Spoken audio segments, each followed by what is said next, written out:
Bà tôi đây là ởนี้ra có một kênh channel YouTube bảo hiểm xã hội mày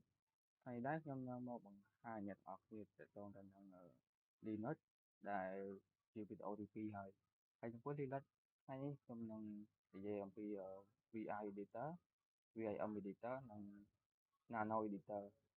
chẳng ở đây đó chiều VI editor chẳng biết cái gì cam thì cài xong rồi ở đầu một tháng đại viên là đi nốt từ tại cơ bộ phận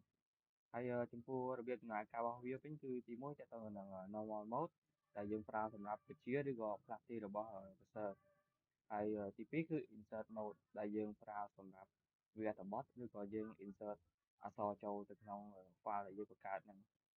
ហើយទី3តើតើនឹង command mode ដែលយើងប្រើសម្រាប់រក្សាទុកឬក៏យើងចង់ចាក់ចេញពី file ចង់ exit ចេញពី file ហ្នឹងគឺយើងប្រើ command mode អញ្ចឹងកុំឲ្យថាពេលយូរខ្ញុំចូលបង្កើន visual មកសិនដើម្បីធ្វើការតេស្តមើលលើ comment ទាំងអស់ហ្នឹងដែលខ្ញុំបើកវាមក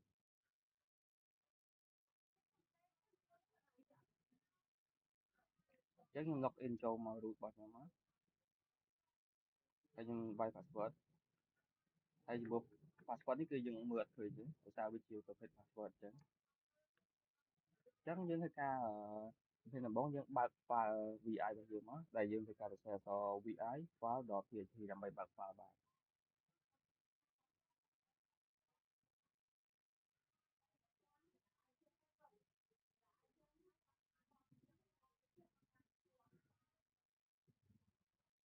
មិញខ្ញុំសរសេរខុសអញ្ចឹងខ្ញុំធ្វើការបើកសាច់ថ្មី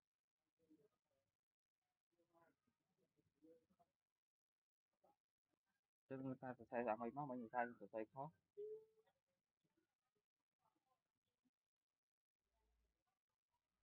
អញ្ចឹងយើងចូលមកដល់ឆ្នាំនេះគឺជា file ដែលយើងបង្កើតវាបានហើយយើងបើកវាបានអញ្ចឹងអក្សរទាំងអស់នេះគឺប្រភេទ text ដែលខ្ញុំធ្វើការ insert ចូលតេស្តមើលមុនហ្នឹងហើយខ្ញុំធ្វើការ save ទៅគឺវានៅជាប់នៅកន្លែងហ្នឹងហើយចំពោះកន្លែងសញ្ញាដកនេះត្រែហ្នឹងគឺជា line បន្ទាត់ដែលយើងធ្វើការសរសេរនៅលើវាហ្នឹងហើយយើងអត់អាចសរសេរលើវាអត់អាចសរសេរអក្សរបានភ្លាមៗទេតោះតែយើងចុចទៅលើអក្សរ I ដែលអក្សរ I វាជា command ដែលយើងធ្វើការ insert text ចូលបានអញ្ចឹងខ្ញុំចុច I មកពេលដែលយើងចុចអក្សរ I មកវានឹងលោតពាក្យ insert នៅខាងក្រោមនេះអញ្ចឹងបានន័យថាយើងអាចសរសេរអក្សរបានហើយឬក៏យើងអាចអង្គុយ cursor ហ្នឹងបានអញ្ចឹងខ្ញុំធ្វើការសរសេរអក្សរតិចទៅដើម្បីយើងចំណាំថាយើងសរសេរអក្សរនៅលើហ្នឹងហើយយើងធ្វើការ save file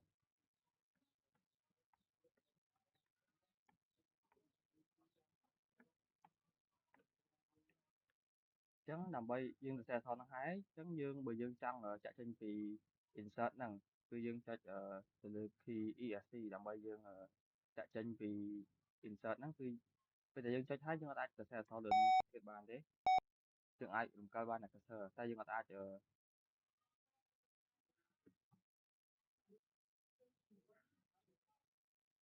អញ្ចឹងយើងអត់អាចសរសេរអក្សរលើហ្នឹងបានទេហើយមួយទៀតបើយើងចង់ធ្វើការ save file យើងចុចទៅលើtip ហើយយើងចុចសញ្ញាបន្ទាត់2មកចុច2ហើយវាលោតចុច2នៅខាងក្រោមហ្នឹងមកហើយយើងចុចអក្សរ W ដើម្បីយើងធ្វើការ save អក្សរដែលយើងបានសរសេរនៅក្នុង file ហ្នឹងអញ្ចឹងគឺវា save ទុកទាំងអស់ហើយបើយើងចង់ចាក់ចេញពីវាយើងចុចអក្សរ Q ដើម្បីយើងចាក់ចេញហើយមួយទៀតបើយើងចង់ឲ្យវា save auto ហើយយើងចាក់ចេញ auto យកហ្មងយើងចុចW Q បើន័យថាវា save ឲ្យយើងហើយវាចាក់ចេញពី file ហ្នឹងឲ្យយើង auto ហ្មងហើយបើយើងមួយទៀតយើងអត់ចង់ save file ទេយើងចុចQ ហើយនឹងចៅទៀនបើន័យថាយើងអត់ save file ដែលយើងបានសរសេរទាំងអស់ហ្នឹងទេហើយបន្តទៀតគឺតើតើនឹងយើងធ្វើការចង់លុបអក្សរ line បន្ទាត់ណាមួយនៅក្នុងអញ្ចឹងបើយើងចង់លុបបន្ទាត់ណាមួយនៅលើហ្នឹងយើងចុចDD គឺបើន័យថាវាលុប line លុបបន្ទាត់ឲ្យយើងបានលុបអក្សររបស់យើងបានមួយ line បើន័យថាលុបបានមកបន្ទាត់ហ្នឹងគឺនៅសល់តែពីរទេគឺ hello 1និង hello 2ហើយ hello 3គឺយើងលុបបានហើយអញ្ចឹងចំពោះ VI គឺមានតែប៉ុណ្្នឹងហើយចូលដល់ចំណុចបន្តទៀតគឺតកតងនឹង VIM អញ្ចឹងចំពោះ VIM editor ហ្នឹងវា គឺជា VI ដែលគេបានកែលម្អនិងមានសមត្ថភាពខ្ពស់ជាងមុនបីថា VI និង VIM គឺវាដូចតែគ្នាទេគ្រាន់តែថា VI វាគឺជាកម្មវិធីចាស់កម្មវិធីដើមហើយ VIM វាគឺជាកម្មវិធីដែលគេអាប់ដេតថ្មីដែលគេបន្ថែមមុខងារច្រើនជាងមុននៅលើវាហើយចំពោះលក្ខណៈពិសេសរបស់វាវិញទាក់ទងទៅនឹង syntax highlight link បែរថាវាសម្រាប់បង្ហាញពណ៌បង្ហាញ syntax ហ្នឹងហើយចំពោះទីពីរគឺវា auto indentation បែរថាវាតម្រឹមកូដហ្នឹងឲ្យស្វ័យប្រវត្តិហើយទី3ទាក់ទងនឹង support ទាក់ទងនឹង support plugin ហើយទី3ទាក់ទងទី4ទាក់ទងនឹង undo និង redo history អញ្ចឹងយើងចូលមកកាន់ Visual Machine ដើម្បីយើងធ្វើការតេស្តទៅលើ VIM នឹងបន្តិចហើយព្រោះការតេស្តនេះដែរគឺវាអត់មានអីថ្មីទេគ្រាន់ថាវាដូចតា VI ដែរទេគ្រាន់ថាយើងបន្ថែម feature ថ្មីមួយទៀតដែលយើងកាត់ comment អក្សរអីចឹងវាខុសពីមុនថែមតែវាមានតែគេដឹងថាគេបន្ថែមមានទៅ VIM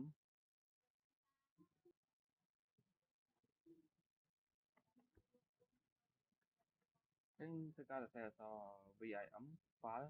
.thc ដើម្បីយើងធ្វើការបង្កើត file VIM ហ្នឹងចឹងបានថា file ហ្នឹងគឺវាតែមួយជាមួយនឹង VI ហ្នឹងទេវាអត់ដែលទេគ្រាន់តែគេបន្ថែមគេហៅបន្ថែមមុខងារវាថ្មីបន្ថែមទៀតចឹងទៅលើតកតងនឹងអក្សរទី1ដែលយើងសរសេរហ្នឹងតកតងនឹង undo បែរថាយើងធ្វើវាបន្ទាប់មកយើងច្រឡំដៃយើងចង់ control set វាមកវិញដែលយើងហៅថា redo ហ្នឹងយើងអត់អាចនៅលើ computer របស់យើង control set អញ្ចឹងនៅលើ Linux នេះគឺយើង control អក្សរ O ដើម្បីយើង redo មកសកម្មភាពដែលយើងបានធ្វើហ្នឹងត្រឡប់មកវិញជាឧទាហរណ៍ខ្ញុំចុចអក្សរ U មួយហើយខ្ញុំធ្វើការសរសេរអក្សរ N នៅលើហ្នឹងមួយមកខ្ញុំសរសេរចឹងទៅអញ្ចឹងខ្ញុំសរសេរហើយខ្ញុំចង់ចង់ច្រឡំដៃសរសេរអញ្ចឹងខ្ញុំចង់លុបវាវិញគឺក៏ undo សរសេរអក្សរទៅលើហ្នឹងពេលថាយើងអត់ចង់ដូចយើង control set ត្រឡប់វាថយក្រោយវិញអញ្ចឹងតែក្នុង Linux នេះយើងប្រើ control O ដើម្បីយើង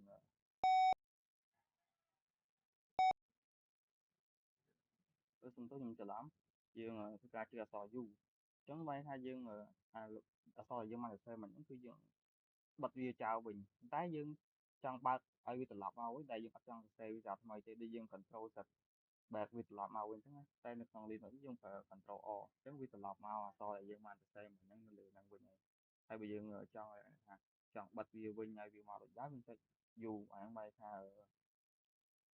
redo undo បែរថាអញ្ចឹងសកម្មភាពហ្នឹងគឺយើងអត់បានធ្វើវាទេយើងបិទវាវិញហើយបើយើងចង់បើកវាវិញ control O មកគឺ redo យើងធ្វើវាឡើងវិញសកម្មភាពហ្នឹងហើយចំពោះមួយទៀតវិញខ្ញុំចង់ដាក់គេហៅដាក់លេខនៅលើ line បន្ទាត់របស់យើងហ្នឹងបែរថាយើង set លេខចូលខ្ញុំធ្វើការ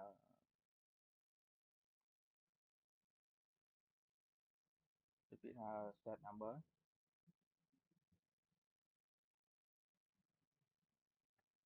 បែរថាបន្ទាត់តាមបន្ទាត់របស់យើងហ្នឹងគឺមានលេខឲ្យយើងប្រាប់មកនេះគឺបន្ទាត់ទី1ទី2ទី3អញ្ចឹងគឺវាអត់មាន load ត្រេចេះគឺវា load លេខនៅចំហៀងឲ្យយើងវាមានពណ៌មានអីឲ្យយើងមើលអញ្ចឹងចំពោះ VIM ហ្នឹងគឺវាអត់ខុសពី VI ទេគ្រាន់តែថា VIM ហ្នឹងគឺវាអាចយើងធ្វើការ set number ឬក៏យើងលេង style color ពណ៌ទៅលើអក្សរយើងហ្នឹងបាទថែមទៀតអញ្ចឹងចំពោះ VIM គឺមានតែប៉ុណ្្នឹងហើយចូលដល់ចំណុចបន្តទៀតគឺខ្ញុំនិយាយតទៅនឹង Nano អញ្ចឹង Nano គឺជាអីទៅ Nano Editor អញ្ចឹងវាគឺជាកម្មវិធីកែសម្រួលអត្ថបទដែលមានលក្ខណៈសាមញ្ញបើន័យថាវាអត់មាន mode ហើយ comment ចូលនៅក្រោម button បែរថាcomment ដែលយើងធ្វើការសរសេរអក្សរទាំងអស់ហ្នឹងគឺវាប្រាប់ឲ្យយើងនៅខាងក្រោមប្រាប់ហ្មងយើងអត់ចាំបាច់ទៅអង្គុយទិញចាំឬក៏យើងកត់ទុកអីទេគឺវា load បញ្ជាក់ឲ្យយើងនៅខាងក្រោមហ្នឹងហ្មងវាបង្ហាញឲ្យយើងមើលដើម្បីយើងងាយស្រួលសរសេរ comment ហ្នឹងអញ្ចឹងហើយងាយស្រួល save និង exit អញ្ចឹងយើងចូលមកកាត់ test របស់យើងមកខ្ញុំថាបើក Visual Machine ហើយខ្ញុំធ្វើការបើកបង្កើត file nano ហ្នឹងអញ្ចឹងខ្ញុំធ្វើការបង្កើត file បើក file nano ទៅមកហើយខ្ញុំធ្វើការ comment ពីnano file .txt អញ្ចឹងយើងឃើញមាន file ចាស់ៗរបស់ VI VIM ដែលយើងបង្កើតហ្នឹងគឺវាលោតជាប់អាហ្នឹងដោយសារវាដូចតែគ្នាទេចំពោះ VI VIM ហើយ Nano ហ្នឹងវាគ្រាន់ខុស feature ឬក៏ការប្រើប្រាស់វាតិចតួចដែល VI ហ្នឹងគឺ VIM VI ហ្នឹងគឺវាទាក់ទងនឹងយើងអាចធ្វើការ comment ឬក៏យើងទៅធ្វើអក្សរទេ comment ធ្វើការ save file ឬក៏ exit ឬក៏ការទុកលុបអីចឹងទៅហើយចំពោះ VIM ហ្នឹងគឺយើងធ្វើការបន្ថែមនៅ feature ខ្លះៗដូចជាការ set លេខ set ចំនួន line បន្ទាប់របស់យើងហ្នឹងយើងធ្វើការទៅលើបើក syntax color ឬក៏យើងធ្វើការ redo undo អីចឹងទៅហើយចំពោះ nano នេះគឺយើងដូចគ្នាដែរគឺគ្រាន់តែគេបន្ថែមដូចជា comment នៅខាងក្រោមនេះដែលយើងឃើញមានទាក់ទងនឹង tab exit write in write file read file អីហ្នឹងគឺយើងគ្រាន់ចុច control មកយើងចុចអក្សរតាមគេដូចយើងចង់ចុចពាក្យ tab អញ្ចឹងយើងចុច control G មកគឺវាទៅអូតូមកឬក៏យើងចង់ខាត់បន្ទាត់ណាមួយខាត់ដាច់ណាមួយយើងចុច control K អញ្ចឹងវាខាត់ហើយយើងចង់ផាសឬក៏អីយើងចុច control U អញ្ចឹងទៅអញ្ចឹងគឺវា load comment នៅខាងក្រោមចាប់ឲ្យយើងមើលមកតែយើងអត់ធ្វើការចាំបាច់អង្គុយចាំឬក៏ទិញcomment នេះទេគឺវា load នៅខាងក្រោមឲ្យយើងស្រាប់ហ្មងអញ្ចឹង nano គឺមានតែប៉ុណ្្នឹងទេហើយចំពោះការប្រើប្រាស់នៅ comment ទាំង3ហ្នឹងគឺថ្ងៃនេះគឺមានតែប៉ុណ្្នឹងអរគុណសម្រាប់ការទស្សនារបស់អ្នកនរគ្នា